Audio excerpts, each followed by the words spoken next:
غرباء غرباء غرباء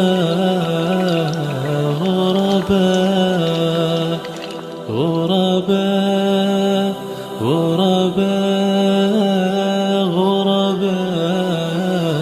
غرباء.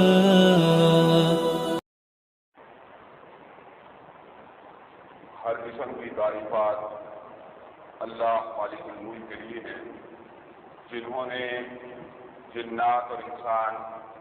ان کو صرف اور صرف اپنی بندگی اور اپنی عبادت کے لیے بنایا ہے۔ جنات اور انسان ان کی تخلیق کا واحد مقصد یہی تھا کہ وہ بارگاہ رب العالمین میں آیا کریں، اپنی جبین نیاز کو مالک کائنات کی بارگاہ میں آ کے جھکایا کریں، اپنے دفتر سوال کو کبریا کی بارگاہ میں آ کے پھیلایا کریں، اسی کی تکبیر کی صداؤں کو بلند کیا کریں، اسی کی تسبیح کے گیت گایا کریں اور اسی کی تحلیل کے آوازوں کو اجاگر کیا کریں۔ چنانچہ ارشاد ہوا وما خلقت الجن والانس الا لیعبدون، کہ میں نے جنات اور انسان ان کو صرف اور صرف اپنی بندگی اور اپنی عبادت کے لیے بنایا ہے۔ حمد و ثنا کے بعد حرف حرف ان گنت اور بے شمار درود و سلام ہوں اس ہستی اقدس و مقدس پر کہ جن کا نام نامی اور اسم گرامی محمد اکرم صلی اللہ علیہ وعلی آلہ وصحبہ وبارک وسلم ہے۔ اللہ رب العزت نے امام کائنات علیہ الصلوۃ والتسلیم ان کو اہل کائنات کی ہدایت اور ان کی رہنمائی کے لیے مبعوث فرمایا اور آپ کی ذات بابرکات کے ذریعے اہل کائنات کی ہدایت اور ان کی رہنمائی کا خوب بندوبست فرمایا۔ اللہ رب العزت نے امام خدا علیہ الصلوۃ والتسلیم ان کی سیرت طیبہ میں طرح طرح کی خصوصیات کو ودیعت فرما دیا تھا اور گوناگوں قسم کی صفات کو آپ کی ذات اقدس و مقدس کا حصہ بنا دیا تھا، اور ان سب سے بڑھ کر یہ کہ آقا کی زندگی میں کوئی صبح ایسی نہیں آئی، کوئی شام ایسی نہیں آئی، کوئی رات ایسی نہیں آئی، دکھوں کا کوئی لمحہ اور خوشیوں کی کوئی گھڑی ایسی نہیں آئی جب عرش کے رب نے اپنی تائید نصرت کو امام الہدیٰ علیہ الصلوۃ والتسلیم کے شامل حال نہ فرمایا ہو۔ اور ان سب سے بڑھ کر یہ کہ عرش کے رب نے اپنی آخری کتاب حمید کو آقا علیہ الصلوۃ والتسلیم کے قلب اطہر پہ نازل فرمایا، اور اسی کتاب حمید کے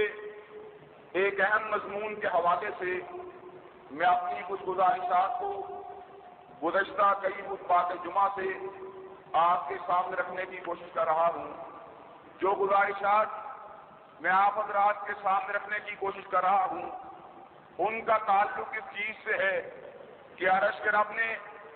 مومنوں کے اوپر ایک احسان کیا، ان کی رہنمائی کے لیے، ان کی ہدایت کے لیے، ان کو صراط مستقیم سے گامزن کرنے کے لیے عرش کے رب نے مدثر و مزمل کو ان کے درمیان مبعوث فرمایا، اور آقا علیہ الصلوۃ والسلام لوگوں کی رہنمائی کے لیے، ان کو سیدھے رستے پہ گامزن کرنے کے لیے مختلف طرح کے کردار ادا کرتے رہے۔ مختلف قسم کے کرداروں پہ اس گزشتہ خطبات جمعہ میں میں اپنی گزارشات کو آپ حضرات کے سامنے رکھتا رہا۔ آج جو گزارش آپ حضرات کے سامنے رکھنی مقصود ہے وہ یہ ہے کہ مالک کائنات یہ ارشاد فرماتے ہیں انکا لعلی خلق عظیم، کائنات کے لوگوں سن لو، کائنات میں بہت اخلاق والے آئے، کائنات میں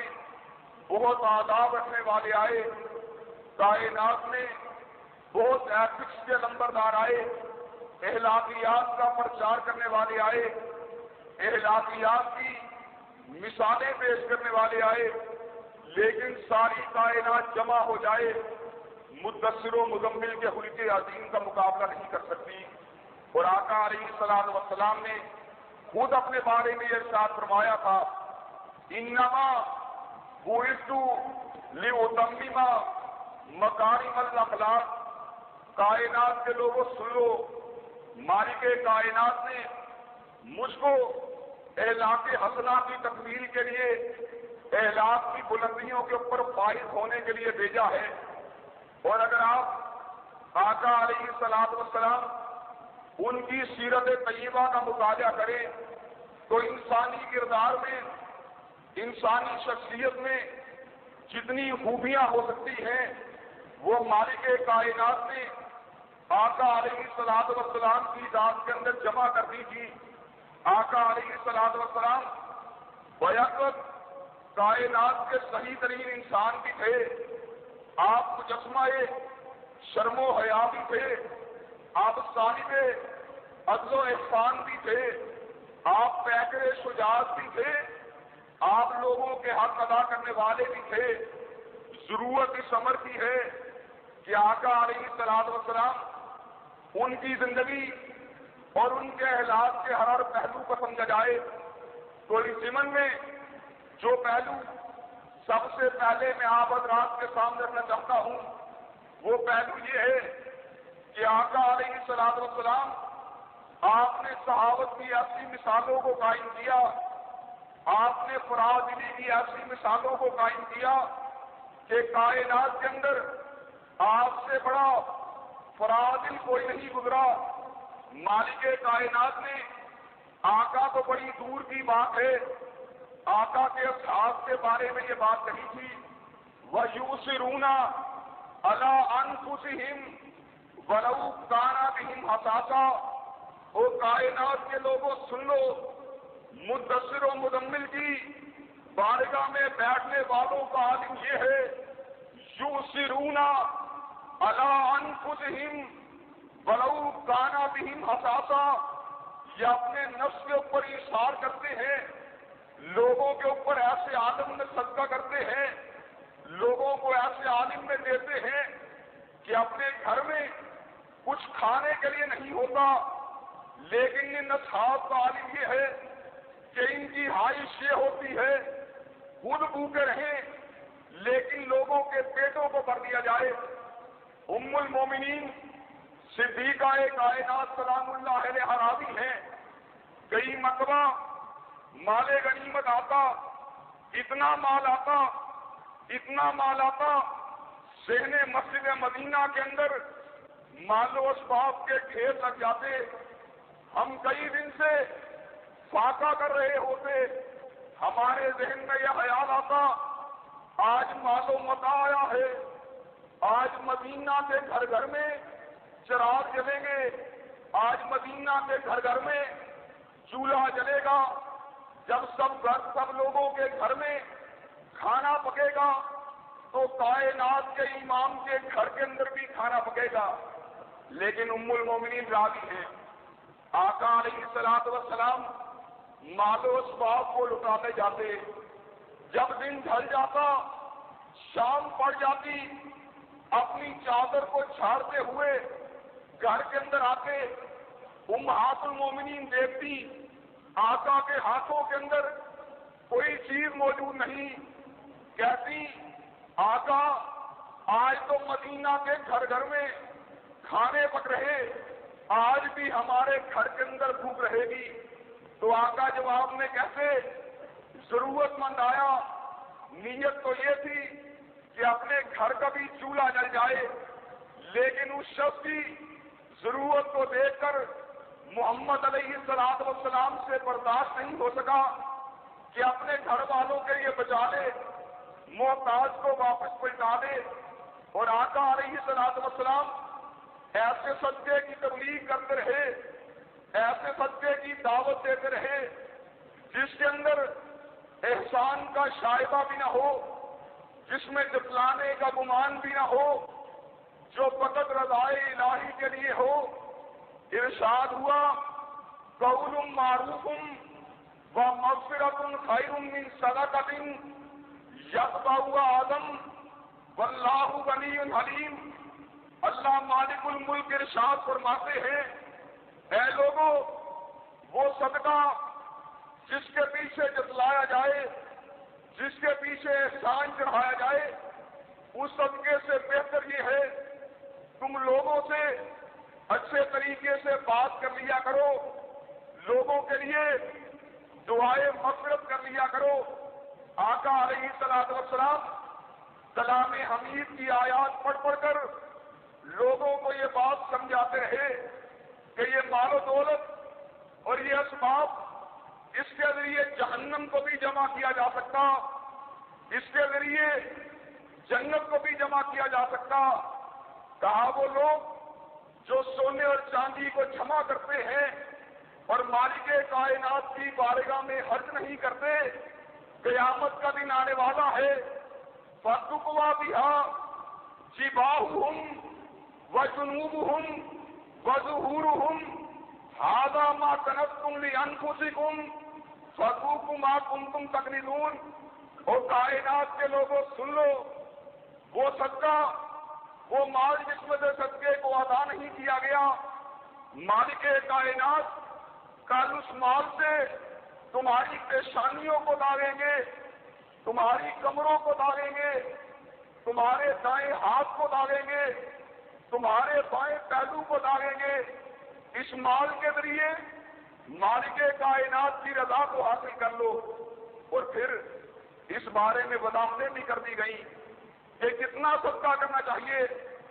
صدقے کا کیا معیار ہونا چاہیے، کتنا مالک کائنات کی بارگاہ میں خرچ کرنا چاہیے۔ یسألونک ماذا ينفقون قل الحق، لوگ آپ سے آ کے پوچھتے ہیں ہم مالک کائنات کی بارگاہ میں کتنا خرچ کیا کریں۔ کہا طریقہ تو یہ ہے، افضلیت تو یہ ہے، جو ضرورت سے زائد ہے اس کو مالک کائنات کی بارگاہ میں خرچ کر دیا کرو۔ لیکن اگر کوئی شخص زکوٰۃ کو ادا کر دے، فرض صدقے کو ادا کر دے، مال کو رکھ لے تو وہ گناہگار نہیں ہوگا۔ لیکن ساتھ یہ بات بھی بتلا دی کہ کائنات کے لوگ اس بات کو سمجھ لیں کہ مالک کائنات کی بارگاہ میں جس چیز کو خرچ کرنا چاہیے وہ چیز اعلیٰ ہونی چاہیے، وہ چیز بہترین ہونی چاہیے، وہ چیز دل کو محبوب ہونی چاہیے۔ لن تنالوا البر حتی تنفقوا مما تحبون۔ کائنات کے لوگوں، تم اس وقت تک خیر کو نہیں پا سکتے، تم اس وقت تک بھلائی کو نہیں پا سکتے جب تک تم اس چیز کو خرچ نہیں دیتے جس سے تمہارے دل کے اندر محبت موجود ہے۔ اور آقا علیہ الصلوۃ والسلام ان کا ساری زندگی یہ چلن رہا اور یہاں تک چلن رہا کہ امہات المومنین نے جب انصاریوں کی خوشحالیوں کو دیکھا، جب مہاجر صحابہ کی خوشحالی کو دیکھا، غزوات میں آنے والے مال غنیمت کو دیکھا، ان کی بیویوں کو دیکھا، ان کی بیٹیوں کو دیکھا، ان کے ہاتھوں میں سونے کے کنگن بھی موجود ہیں، ان کے گلوں میں سونے کے ہار بھی موجود ہیں، تو امہات المومنین نے اس موقع پہ مطالبہ کیا کہ اگر اور لوگوں کی بیویاں زیورات کو پہن سکتی ہیں، اور لوگوں کی بیویاں زیب و زینت کا اہتمام کر سکتی ہیں تو ہم کیوں نہیں کر سکتی؟ ایسے عالم نے آقا علیہ الصلوۃ والسلام کے اوپر مالک کائنات نے ان آیات کو نازل کر دیا کہ اے نبی، اپنی بیویوں کو کہہ دو اگر تمہیں دنیا کا مال عزیز ہے تو مدثر و مدمل تمہیں دنیا کا مال دینے کے لیے تیار ہے، لیکن اگر اس کی رفاقت میں رہنا ہے، اس کی صحبت میں رہنا ہے تو اس کی صحبت میں رہنے کا ایک ہی طریقہ ہے، اپنے نفس میں ایثار کر کے رہو۔ کائنات کی ہر عورت سونا پہن سکتی ہے، لیکن امام کائنات کی بیویاں ان کو زیب و زینت کو اختیار کرنے کی اجازت موجود نہیں۔ اتنی سادگی کہ ام المومنین صدیقہ کائنات راوی ہیں، میرے پاس چاندی کے 2 کنگن موجود تھے، میں نے کہا آقا اگر میں اپنے ہاتھوں میں سونے کے کنگن پہن لوں تو آپ کو اس بارے میں کیا خیال ہے؟ کنگنوں کو زعفران کے ساتھ رنگ لو، ان کنگنوں کو پیلا کر لو۔ محمد علیہ الصلوۃ والسلام یہ نہیں چاہتے کہ ان کے گھر میں زیب و زینت ہو، ان کے گھر کے اندر نمائش ہو، ان کی عورتیں سونے چاندی کو پہنتی ہو۔ یہ تو آقا علیہ الصلوۃ والسلام ان کی ماضی کیفیت ہے، ان کی زندگی میں یہ صدقات کا رجحان ہے، ان کی زندگی میں صحابت کا عالم یہ ہے، ان کے کردار کی، ان کے اخلاق حسنہ کی۔ دوسری بات کو اگر دیکھا جائے تو وہ دوسری بات جو آپ حضرات کے سامنے رکھنا مقصود ہے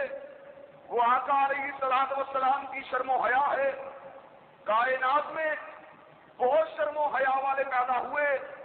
لیکن آقا علیہ الصلوۃ والسلام ان سے زیادہ شرم و حیا والا وجود کائنات کے اندر کوئی پیدا نہیں ہوا۔ لوگ آتی، عورتیں آتی، آپ سے مسئلہ پوچھنے کے لیے آتی،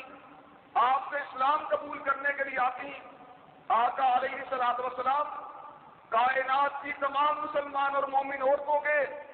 روحانی بابا کی حیثیت رکھتے ہیں۔ النبی اولی بالمؤمنین من انفسہم وازواجہ امہاتہم۔ محمد علیہ الصلوۃ والسلام کی بیویاں کائنات کے مردوں کی مائیں ہیں، کائنات کی عورتوں کی مائیں ہیں، اور آقا علیہ الصلوۃ والسلام کائنات کی سب مسلمان عورتوں کے بابا ہیں۔ عورتیں آتی، مسئلہ بھی پوچھتی، اسلام کو قبول کرنے کے طریقے کو بھی پوچھتی۔ عورتوں سے بیعت کا طریقہ یہ تھا کہ آقا علیہ الصلوۃ والسلام پانی کے ایک برتن میں اپنے ہاتھ کو ڈالتے، ہاتھ کو نکالتے، عورت اپنے ہاتھ کو ڈالتی، بیعت مکمل ہو جاتی۔ ایک دن ایک عورت آئی، اس نے بیعت کے لفظ سے کہ جس کا لغوی معنی ہاتھوں میں ہاتھ کو دینا ہے، یہ گمان کیا تکمیل بیعت کے لیے آقا کے دست اقدس میں اپنے ہاتھ کو تھمانا ضروری ہے۔ آقا آیات بیعت کی تلاوت کر چکے، تم نے شرک نہیں کرنا، تم نے قتل نہیں کرنا، تم نے چوری نہیں کرنی، تم نے اولاد کو مٹانا نہیں، تم نے جھوٹی تہمت نہیں لگانی۔ جب آیات بیعت کی تلاوت مکمل ہو چکی، عورت نے پردے کو سرکایا، اپنے ہاتھوں کی انگلیوں کو آگے بڑھایا۔ محمد علیہ الصلوۃ والسلام اپنی ایک روحانی بیٹی کے ہاتھوں کی انگلیوں کو آگے بڑھتا ہوا دیکھتے ہیں۔ پردے کی اوٹ سے صرف ہاتھ کی انگلیاں نظر آتی ہیں۔ آقا علیہ الصلوۃ والسلام اپنی نگاہوں کے اوپر اپنے ہاتھوں کو رکھ لیتے ہیں، کہتے ہیں غیر محرم عورت اپنے ہاتھوں کی انگلیوں کو پیچھے کر لے۔ محمد علیہ الصلوۃ والسلام کسی غیر محرم عورت کے ہاتھوں کی انگلیوں کو دیکھنا بھی گوارا نہیں کر سکتا۔ شرم و حیا کا عالم یہ ہے، اور غیرت کا عالم کہ اپنی بیٹیوں کی آبروؤں کا تحفظ نہیں کیا۔ مشہور واقعہ ہے، یہودی کی بیٹی کی آبرو کو لوٹا جاتا ہے، اور لوٹنے والے بھی یہودی ہیں۔ وہ توریت کا واسطہ دیتی ہے، وہ موسیٰ کا واسطہ دیتی ہے، لیکن گنڈوں کے ہاتھ بڑھتے چلے جاتے ہیں۔ ایسے عالم میں اس کے ذہن میں خیال آتا ہے، اب میرے دوپٹے کو، اب میری آبرو اور عصمت کو بچا سکتا ہے تو وہ بچا سکتا ہے جو کائنات کی ساری بیٹیوں کو فاطمہ الزہرا کی نظر سے دیکھتا ہے۔ رضی اللہ تعالیٰ عنہ اپنے چہرے کا رخ باب عالی کی طرف کیا، کہا با محمد اور مدینہ کے حکمران تاجدار الثقلین یہودی کی بیٹی آپ کی موجودگی میں آپ کی حکومت میں لوٹی جا رہی۔ ام المومنین صدیقہ کائنات سلام اللہ علیہا راوی ہیں کہ آقا کی وہ کملی جس کی وجہ سے عرش کے رب نے آپ کو یا ایھا المدثر کہہ کے پکارا اور یا ایھا المزمل کہہ کے پکارا۔ آقا کے قدم آئے مبارکہ کے اندر گری، آقا نے کملی کو اٹھایا، آقا دوڑتے ہوئے باہر آئے، یہودی کی بیٹی کے سر پہ ڈالا، کہا مدینہ میں میرے تحت رہنے والی ہے بیٹی، تو یہودی کی بیٹی نہیں بلکہ محمد کی بیٹی ہے علیہ الصلوۃ والتسلیم۔ اور ایسا ضابطہ اعلاج بتا دیا جس کی دنیا کے کسی قانون کے اندر جس کی نظیر نہیں ملتی. ارشاد ہوا اے حبیب آپ ارشاد فرمائیے قل للمؤمنین یغضوا من ابصارہم قل للمؤمنات یغضضن من ابصارہم. کہو مومن مردوں کو کہ جب بھی گزرے اپنی نگاہوں کو جھکا کے گزرا کرے. مومن عورتوں کو کہہ دو جب بھی چلے اپنی نگاہوں کو بچھا کے چلا کرے. اور کہا صرف نگاہوں کا گرانا کافی نہیں, عورت اس کے پورے وجود کو پردہ قرار دے دیا. کہا تو نے جب بھی رہنا ہے پردے کے اندر رہنا ہے, تو نے جب بھی رہنا ہے حجاب کے اندر رہنا ہے. اور حجاب میں رہنے کا مطلب یہ نہیں کہ حجاب کی اور سے تجھ کو بے باکی کی اجازت ہے. اسلام یہ پابندی تو نہیں لگاتا کہ تیری ضروریات بھی پوری نہ ہو سکے, لیکن اسلام یہ بات ضرور کہتا ہے وَلَا تَحْزَنَ بِالْقَوْلِ فَيَطْمَعَ الَّذِي فِي قَلْبِهِ مَرَضٌ. اور اسلام اتنا کہتا ہے تو ضرورت کی بات تو کر سکتی ہے, تو معالج کے پاس تو جا سکتی ہے, تو پڑھائی تو کر سکتی ہے, تو اپنی ضروریات کی تکمیل تو کر سکتی ہے, لیکن اپنے لہجے کے اندر, اپنی آواز کے اندر, اپنی گفتار کے اندر لوش کو پیدا نہیں کر سکتی. اپنے لہجے میں ایسے اتار و چڑھاؤ کو پیدا نہیں کر سکتی کہ جس اتار و چڑھاؤ کو سننے کے بعد ان دلوں کے اندر مرض کی, جن دلوں کے اندر مرض ہے ان دلوں کے اندر طمع کی کیفیت پیدا ہو, ان دلوں کے اندر لالچ کی کیفیت پیدا ہو. آقا آئے حیا کا پورا ایک نظام لے کے آئے. اخلاقیات میں سے حیا کا ایسا مقام آقا علیہ الصلوۃ والسلام نے مقرر کیا کہ ایمان کی 70 شاہوں کو بتلایا, جن میں سے حیا کو ایک شاہ بتلایا. ایک مرتبہ ایک صحابی دوسرے صحابی کو تلقین کر رہا ہے کہ تو کیا اتنا باحیا بنتا ہے, تجھے چاہیے کچھ حیا کو ترک کرے. تو آقا علیہ الصلوۃ والسلام نے صحابی کو ٹوکا, کہا کسی کو حیا کے بارے میں تلقین نہ کیا کرو, کہ حیا وہ ہے جو جب بھی آتی ہے لا یاتی الا بخیر, کہ حیا کے سینے سے, حیا کی جڑ سے جب بھی کوئی چیز پیدا ہوتی ہے وہ چیز بہترین ہوتی ہے. کسی کو بے حیائی کے اوپر اکسایا نہ کرو, کسی کو حیا ترک کرنے کی تلقین نہ کیا کرو. آقا علیہ الصلوۃ والسلام نے حیا کا ایک ایسا مقام مقرر کیا کہ جس مقام کی کسی سابقہ مذہب کے اندر گنجائش موجود نہیں. اور اس حیا کی تکمیل کے لیے آقا علیہ الصلوۃ والسلام نے صرف زنا کو منع نہیں کیا, بلکہ ارشاد ہوا وَلَا تَقْرَبُوا الزِّنَا, ان رستوں کے قریب بھی نہیں جانا جو زنا کی سمت لے کے جانے والے ہوں. آج سے پہلے مسیحی شریعت بھی موجود تھی, وہ بھی حیا کی تلقین کرتی تھی, وہ بھی شرم کی تلقین کرتی تھی, لیکن اس میں حیا کی تکمیل کے لیے کوئی رستہ موجود نہ تھا. وہ زنا کو روکتی تھی لیکن متبادل رستے کا طریقہ نہ بتلاتی تھی, متبادل طریقے کے بارے میں اشارہ نہ کرتی تھی. لیکن آقا علیہ الصلوۃ والسلام ایک ایسی شریعت لے کے آئے جس نے زنا کے رستوں کو روک دیا اور زنا کے متبادل رستوں کو بتلا دیا. فَانكِحُوا مَا طَابَ لَكُم مِّنَ النِّسَاءِ مَثْنَىٰ وَثُلَاثَ وَرُبَاعَ فَإِنْ خِفْتُمْ أَلَّا تَعْدِلُوا فَوَاحِدَةً أَوْ مَا مَلَكَتْ أَيْمَانُكُمْ. او کائنات کے لوگوں سن لو, زنا سے بچنا ہے, اس سے بچ کے تم نے نکاح تو کرنا ہے, شادیاں کرو. اگر ایک سے مطمئن نہیں ہو سکتے 2 شادیاں کر لو.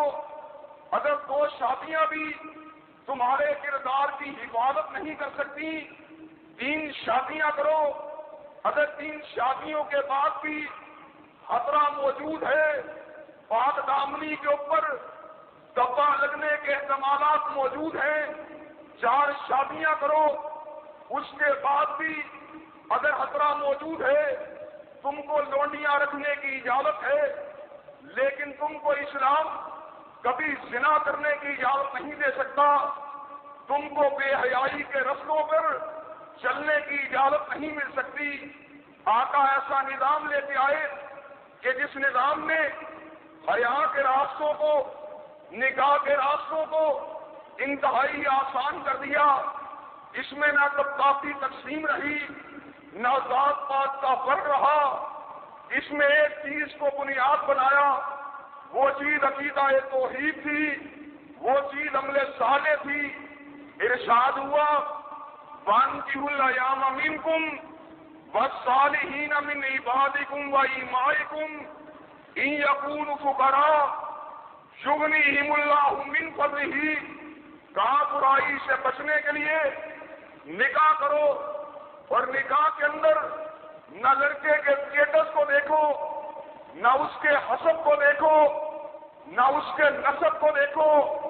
نہ اس کے جمال کو دیکھو، اس کے عمل کو دیکھو، اس کے ایمان کو دیکھو۔ ان یکونوا فقراء یغنیہم اللہ من فضلہ، اگر وہ لوگ فقیر ہوں گے تمہاری نیت کے خلوص کی وجہ سے مالک کائنات ان کو امیر کر دے گا۔ اور آقا علیہ الصلوۃ والسلام نے یہ بات کہی، اگر کوئی شخص آئے تم سے تمہاری بیٹی اور بہن کے رشتے کو طلب کرے، اور تم اس کے عقیدے میں، اس کے ایمان میں اور اس کے اخلاق کے اندر کسی قسم کے نقص کو نہ پاؤ، تو اپنی بہن کو، اپنی بیٹی کو ایسے لڑکے سے بیاہ دو، الا تفعلوہ تکن فتنۃ فی الارض او فساد کبیر۔ اگر تم نے اس لڑکے کے ساتھ شادی کو نہ کیا تو پھر سمجھ لو جب شادی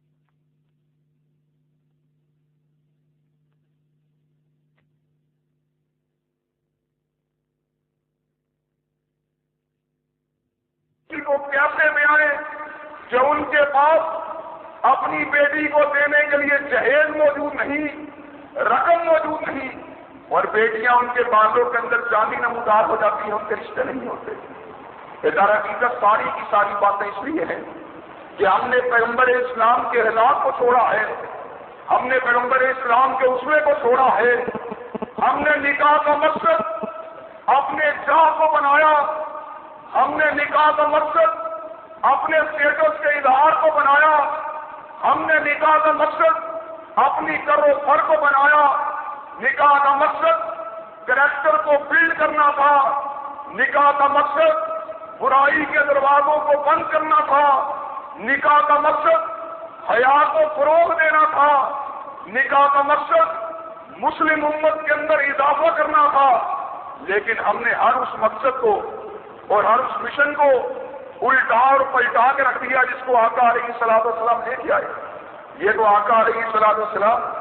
ان کی تعلیمات حیا کے بارے میں تھی، اور اسی طرح ان کے کردار کے اگر دوسرے پہلوؤں کے اوپر نظر کی جائے، اگر کی بات کی جائے تو کائنات کے اندر بڑے بڑے عادل گزرے، لیکن آقا علیہ الصلوۃ والسلام جیسا عادل کوئی نہیں گزرا کہ بنو مخزوم کی فاطمہ نامی عورت چوری کرتی ہے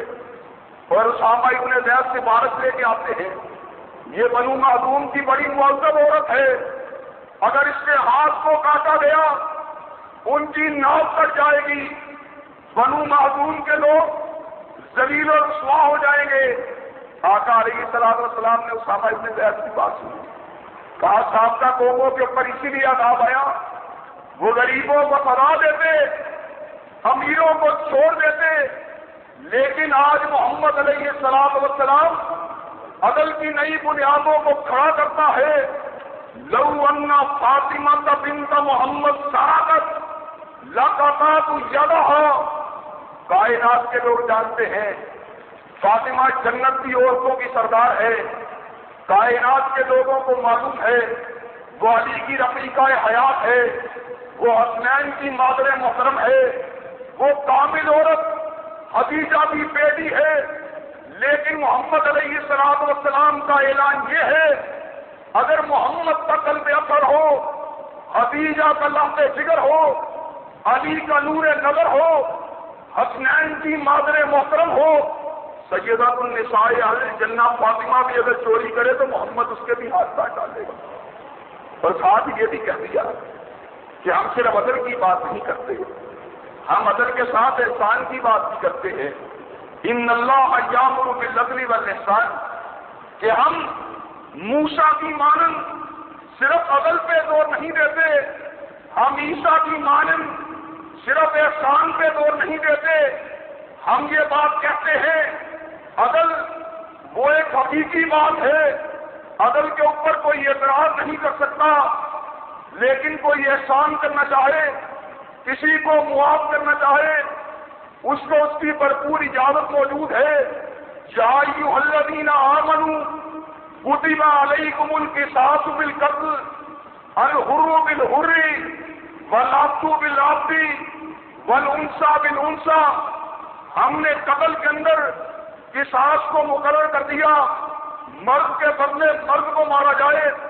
عورت کے بدلے عورت کو مارا جائے، آزاد کے بدلے آزاد کو مارا جائے، غلام کے بدلے غلام کو مارا جائے. فمن عفی لہ من اخیہ شیء فاتباع بالمعروف واداء الیہ باحسان. لیکن اس بات کو یاد رکھو، اگر تم قاتل کو معاف کرنا چاہو، اگر تم قاتل سے دیت لینا چاہو، تم کو دیت لینے کی اجازت ہے. اس اجازت کے اوپر مالک کائنات کا اجر بھی ہے، مالک کائنات تمہارے ثواب میں اضافہ بھی کریں گے. لیکن پھر یہ کہا کہ احسان کی تلقین کے نتیجے میں کسی شخص کے دل میں یہ بات نہ آ جائے کہ کہیں عدل کے دروازوں کو بند کیا جا رہا. کہا بالکم فی القصاص حیات یا اولی الالباب. او عقل والو، اس بات کو سن لو، قصاص کے اندر زندگی ہے، عدل کے اندر زندگی ہے، انصاف کے اندر زندگی ہے، لیکن احسان کی اجازت موجود ہے. اسی طرح توریت کی تعلیمات کا ذکر کیا کہ توریت کے اندر یہ تعلیم موجود تھی، کسی کی آنکھ کوئی نکال دے اس کی آنکھ کو نکالا جائے، کسی کے دانت کو توڑا جائے اس کے بدلے اس کے دانت کو توڑا جائے، کسی کو زخم لگایا جائے اس کے بدلے اس کو زخم لگایا جائے. فمن تصدق بہ فہو کفارۃ لہ. لیکن کہا اگر کوئی معاف کرنا چاہے، اگر کوئی بدلے کی راہ کو ترک کرنا چاہے تو محمد علیہ الصلوۃ والسلام کا رب اس بات کے اوپر اس کے اجروں کے اندر اضافہ کرے گا، اس کی نیکیوں کا اس سلسلے کے اندر کفارہ کرے گا. آقا علیہ الصلوۃ والسلام ایسا نظام لے کے آئے جس نظام کے اندر عدل بھی ہے، عدل حکومت کی سطح کے اوپر ہے، احسان فرد کی سطح کے اوپر ہے. معاملہ عدالت کے اندر نہیں پہنچتا، بھائی کو بھائی کے اوپر احسان کرنے کی اجازت موجود ہے. معاملہ عدالت کے اندر نہیں پہنچتا، آپ کسی کے گناہ کو معاف کر دیتے ہیں، لیکن اگر معاملہ قانون کی عدالت کے اندر پہنچ جاتا تو قانون پھر احسان کو ختم کرتا، پھر عدل کو جاری کرتا، عدل کو اس لیے جاری کرتا، انصاف کو اس لیے جاری کرتا. مجرموں کی حوصلہ شکنی ہونی چاہیے، مجرموں کو ان کے کیے کی سزا ملنی چاہیے. اس لیے مالک کائنات نے جب زانی کی سزا کے بارے میں ارشاد فرمایا اگر کموارہ ہو اس کو 100 کوڑے لگائے جائیں، اگر شادی شدہ ہو اس کو سنسار کیا جائے، تو ساتھ ہی یہ بھی ارشاد فرمایا وَلَا تَأْخُذْكُمْ بِهِمَا رَأْفَةٌ فِي دِينِ اللَّهِ إِن كُنتُمْ تُؤْمِنُونَ بِاللَّهِ وَالْيَوْمِ الْآخِرِ وَلْيَشْهَدْ عَذَابَهُمَا طَائِفَةٌ مِّنَ الْمُؤْمِنِينَ. جس وقت زانی کو کوڑے لگائے جائیں، جس وقت زانی کو سنسار کیا جائے تو سنسار کرتے وقت تمہارے دل کے اندر رحم کے جذبات پیدا نہیں ہونے چاہیے، اس لیے کہ اس کے بعد جو کچھ ہو رہا وہ عدل کے حوالے سے ہو رہا، اس کے ساتھ انصاف ہو رہا، اور جو انصاف کے موقع پہ اپنے دل کے اندر دکھ محسوس کرے اس کے ایمان کے اندر خلل واقع ہونے کا اچھا محسوس ہے.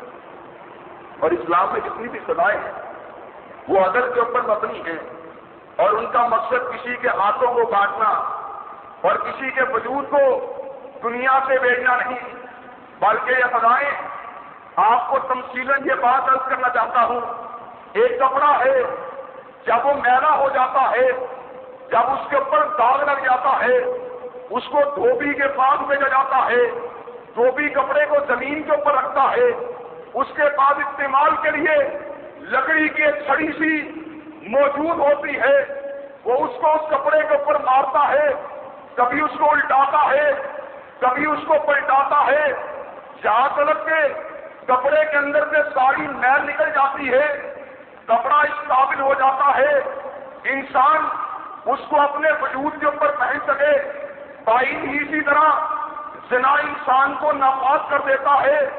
چوری انسان کو ناپاک کر دیتی ہے، شراب انسان کو ناپاک کر دیتی ہے۔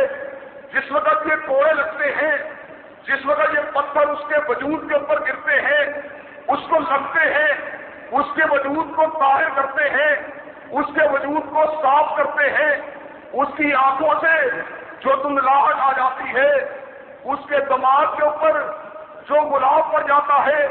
ان گلابوں کو اتارتے ہیں، اس لیے کہ گناہ گار آنکھیں جب تک ان کی تطہیر نہ ہو جائے یہ مالک کائنات کی زیارت نہیں کر سکتی۔ گناہ گار جسم جب تک صاف نہ ہو جائے وہ جنت میں داخل نہیں ہو سکتا۔ گناہ گار وجود سے جب تک گناہ کے اثرات کھل نہ جائیں مالک کائنات کی رحمتوں کا اس کے اوپر نزول نہیں ہو سکتا۔ اسی لیے اسلام کے قانون میں عدل بھی ہے جو ریاست کی سطح کے اوپر ہے، اسلام کے قانون کے اندر احسان بھی ہے جو فرض کی سطح کے اوپر ہے۔ آقا علیہ الصلوۃ والسلام نظام عدل و احسان کو لے کے آئے اور آقا علیہ الصلوۃ والسلام ان کے اخلاق کی کون کون سی بات کا ذکر کیا جائے۔ اخلاق حسنہ کی ایک بہت بڑی بات انسان کا لالچ سے دور ہونا ہوتا ہے۔ آقا علیہ الصلوۃ والسلام ان میں لالچ کا ذرہ برابر بھی معمولی سا عنصر بھی موجود نہ تھا۔ انبیاء علیہ السلام کو بھی اللہ رب العزت نے بادشاہیں عطا کی ہیں، بادشاہتوں کا وارث بنایا ہے، اور حضرت سلیمان علیہ السلام نے توحید مانگ کر مالک کائنات سے بادشاہت دی تھی۔ رب اغفر لی وہب لی ملکا لا ينبغی لأحد من بعدی، اے اللہ سلیمان کے گناہوں کو معاف کر دے اور اس کو ایسی بادشاہت دے، ایسی بادشاہت دے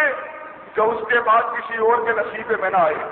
اور آقا علیہ الصلوۃ والسلام ان کے پاس جبریل امین آئے، کہا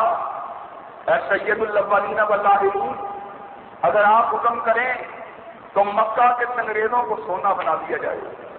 کہا جبریل محمد علیہ الصلوۃ والسلام کی ایک ہی آرزو ہے، مجھ کو ایک دن کھانے کے لیے ملے میں ایک دن بھوکا رہوں، جس دن کھانے کے لیے ملے اس دن مالک کائنات کا شکر ادا کر دیا کروں، اور جس دن بھوکا رہوں اس دن صبر کر کے مالک کائنات کو راضی کر دیا کروں۔ اور آقا علیہ الصلوۃ والسلام انہوں نے مال و دولت کے مسئلے میں جس قسم کی بے نیازی کا اظہار کیا اس کا اندازہ آپ ابو طالب کی اس پیشکش سے بھی لگا سکتے ہیں۔ جب لوگ حسینہ عرب کی شادی کا لالچ لے کے آئے، حجاز کی سرداری کا لالچ لے کے آئے، کیسر و کسرا کے ہیرے جواہرات کی باتیں لے کے آئے، ابو طالب نے کہا بھتیجے یہ پیشکش لے کے آئے۔ کہا چچا سرداری عرب یہ بھی زمین کی بات ہے، کیسر و کسرا کے خزانے یہ بھی زمین کی بات ہے، حسینہ عرب کی طرح شادی کرنا یہ بھی زمین کی بات ہے، اور محمد علیہ الصلوۃ والسلام کی نگاہیں کہکشاؤں کے اس پار دیکھتی ہے، جائیے ان کو جا کے کہیے، اور اگر وہ مجھ کو خریدنا چاہتے ہیں جائیں کسی سورج کو لے کے آئے، اگر وہ چاہتے ہیں میرے ضمیر کو قابو میں کر لیا جائے، ان کو بتلا دیا جائے، وہ کسی چاند کو لے کے آئے، اور زمین کی دولت کی پیشکشیں کرنے والے اگر میرے ایک ہاتھ پر لا کر سورج کو رکھ دیں، دوسرے ہاتھ پہ لا کر چاند کو رکھ دیں، محمد علیہ الصلوۃ والسلام سورج اور چاند کو دیکھنا بھی گوارا نہیں کریں گے۔ اس قدر آقا علیہ السلام کو، اور اس کے رب نے لالچ کے ساتھ ان کے لالچ کے مسئلے میں ان کے سینے کو پاک کر دیا تھا، اور جرأت اور بہادری اور صبر اور استقامت، اس کے بارے میں تو جو مثالیں آقا علیہ السلام نے پیش کی ہیں ان کی نظیر آئندہ تو بڑی دور کی بات ہے، گروہ انبیاء کے اندر بھی نہیں ملتی۔ جناب نوح علیہ السلام نے دعا مانگی تھی، ربی لا تذر علی الارض من الکافرین دیارا، اے اللہ تیرا بندہ نوح ان کو دعوت توحید کی سمت بلاتا رہا، یہ اس کو جھٹلاتے رہے، اس کو مجنون کہتے رہے، اس کو پتھر مارتے رہے۔ اب نوح تجھ سے دعا مانگتا ہے تو یہ مانگتا ہے ربی لا تذر علی الارض من الکافرین دیارا، اللہ زمین کے اوپر کسی ایک کافر کے گھر کو بھی نوح اپنی آنکھوں سے باقی سلامت نہیں دیکھنا چاہتا۔ اور اس کو ان کے مد مقابل آقا کا اسوہ کیا ہے؟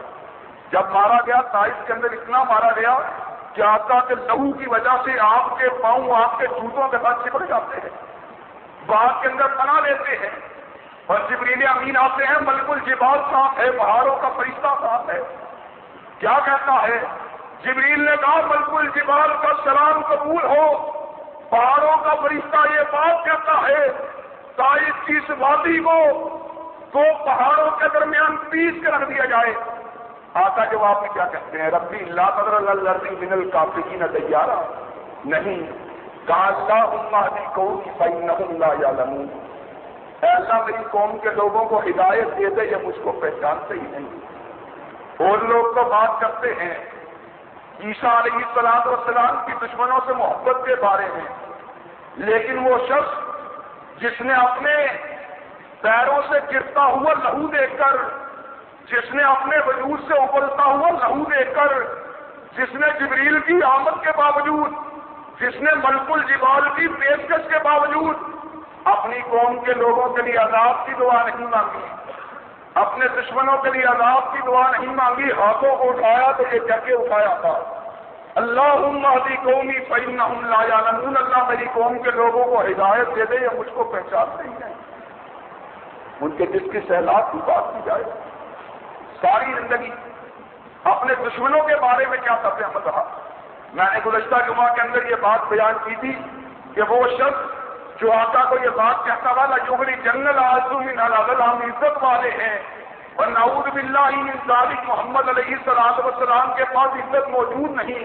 جب اس کی بھی موت واقع ہوئی تھی تو آقا نے اپنی قمیص کو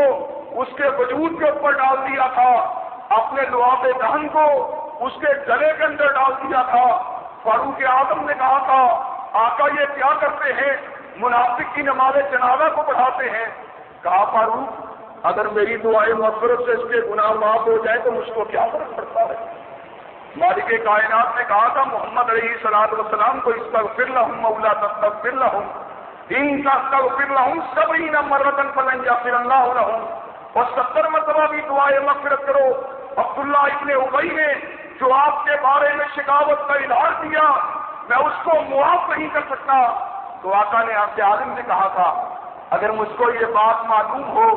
کہ عرض کرا میرے 71 مرتبہ دعائیں مغفرت کرنے کی وجہ سے اس کے گناہوں کو معاف کر دے گا، میں 71 مرتبہ بھی اس کے لیے دعائیں مغفرت کرنے کے لیے تیار ہوں۔ اتنا آقا علیہ السلام کے دل کے اندر مالک کائنات نے رحمت اور مودت کو بر دیا تھا، اور اس کے ساتھ ساتھ پھر آقا علیہ السلام ان کا طرز عمل عام انسانوں سے یکساں جدا تھا۔ عام انسان یوں ہوتے ہیں کہ کوئی تعلق دار کے ساتھ زیادتی کر جائے اس کو معاف کر دیں گے، اپنے ساتھ زیادتی کو معاف نہیں کرتے، لیکن آقا کا طرز عمل الٹ ہے، آقا اپنے ساتھ ہونے والی زیادتیوں کو معاف کر دیتے ہیں، لیکن اگر کوئی کسی پیارے کے ساتھ زیادتی کرے، کسی محبوب کے ساتھ زیادتی کرے تو اس کی ذات کے اوپر آپ خود اثار نہیں کرتے۔ آقا علیہ السلام کے صحابی اور آپ کے داماد ذوالنورین کو ایک شخص گالیاں دیتا ہوا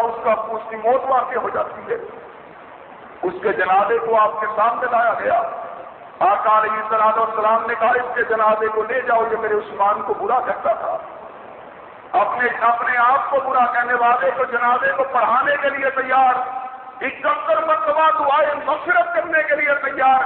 لیکن ساتھی کی محبت کا عالم کیا ہے، دوستی کی بنیاد کیا بتلائی ہے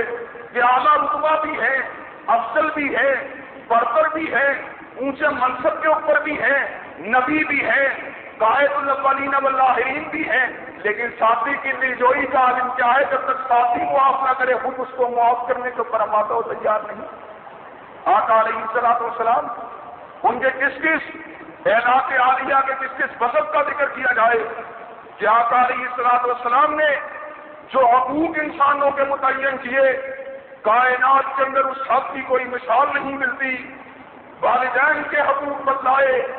اولاد کے حقوق بتلائے، والدین کا اتنا حق بتلایا، اتنا حق بتلایا کہ کائنات کے اندر کسی ہادی نے، کسی رہنما نے، کسی حکیم نے، کسی پیغمبر نے والدین کا اتنا حق نہیں بتلایا۔ ایک شخص آتا ہے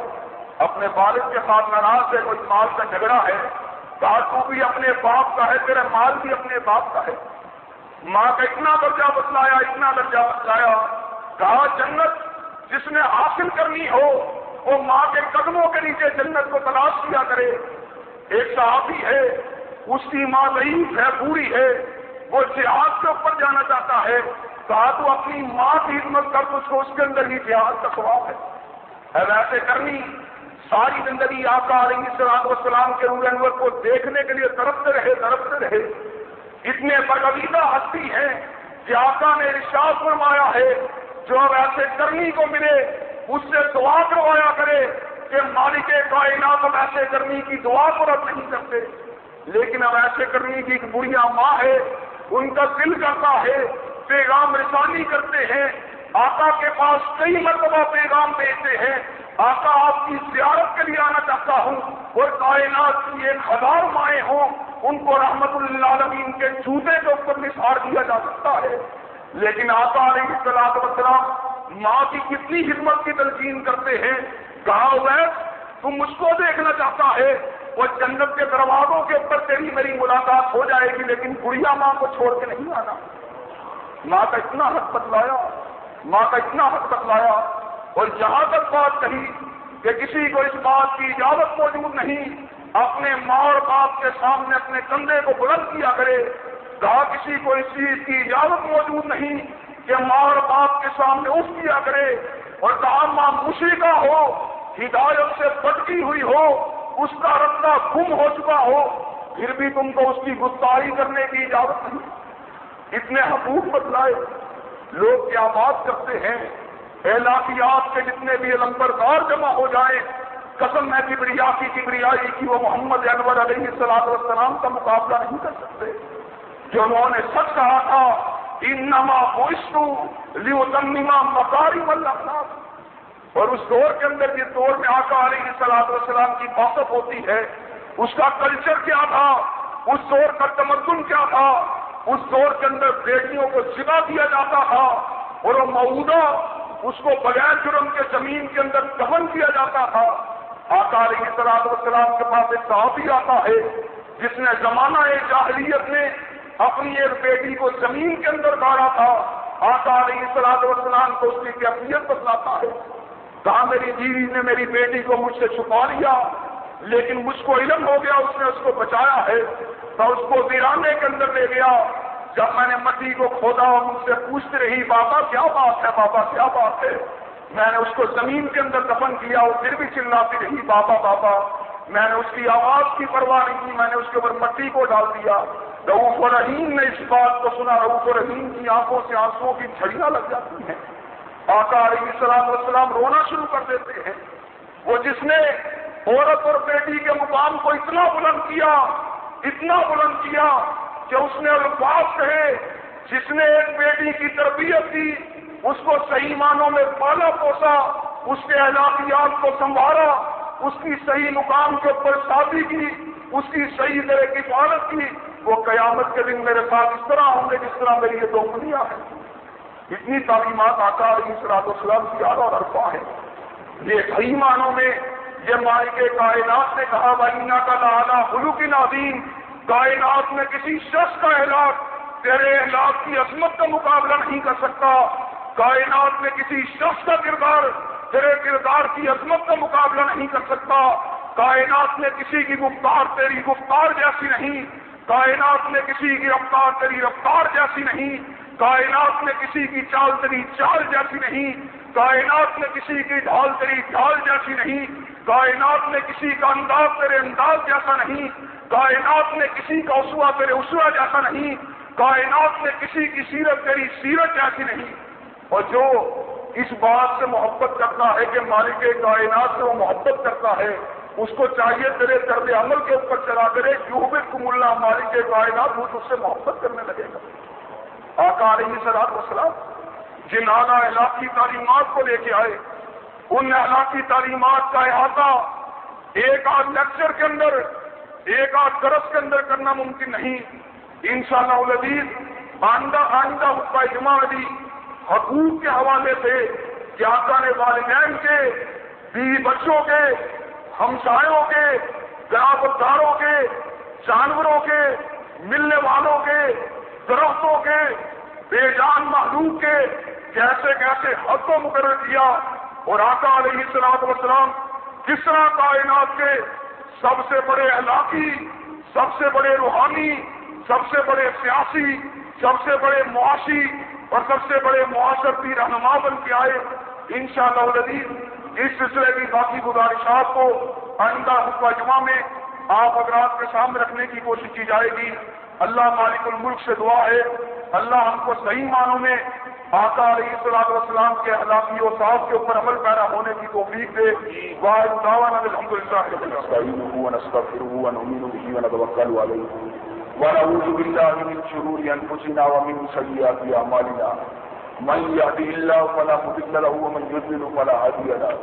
ونشهد ان لا اله الا الله ونشهد ان محمدا عبده ورسوله. اما بعد فان خير الحديث كتاب الله وخير الهدي هدي محمد صلى الله عليه وسلم وشر الامور محدثاتها وكل محدثة بدعة وكل بدعة ضلالة وكل ضلالة في النار.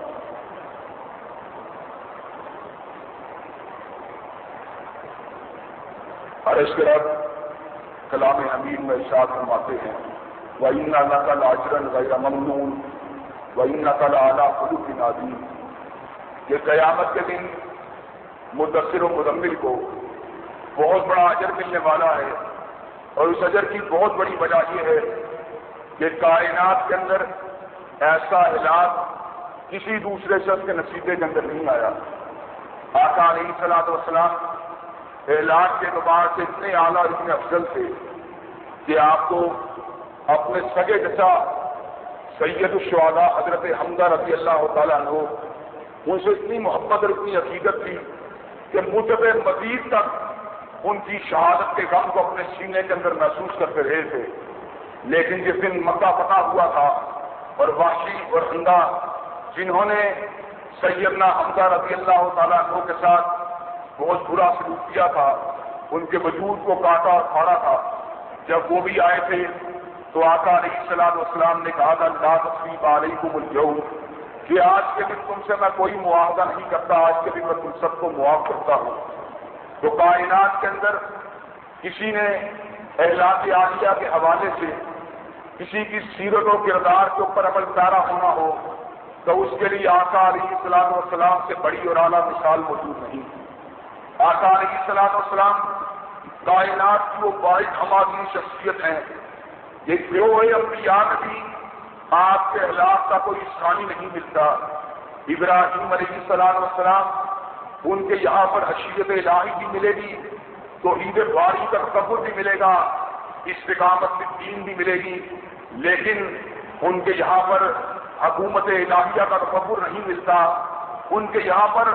قتال کی کوئی بات نہیں ملتی. ان کے یہاں پر